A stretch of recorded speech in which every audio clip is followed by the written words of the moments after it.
Regione Veneto e Ministero delle Riforme Istituzionali e Semplificazione hanno sottoscritto oggi a Venezia un protocollo di intenti per trovare il modo di sburocratizzare la vita dei cittadini e delle imprese nei rapporti con la pubblica amministrazione. Firmato dal governatore Luca Zaia e dal ministro Casellati, il confronto deve portare a risultati concreti per produrre norme che limitino la necessità di pratiche burocratiche.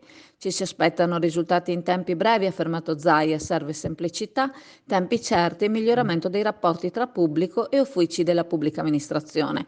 Prima esperienza con il Veneto, ha affermato la Casellati, ma che in seguito sarà allargata a tutte le regioni.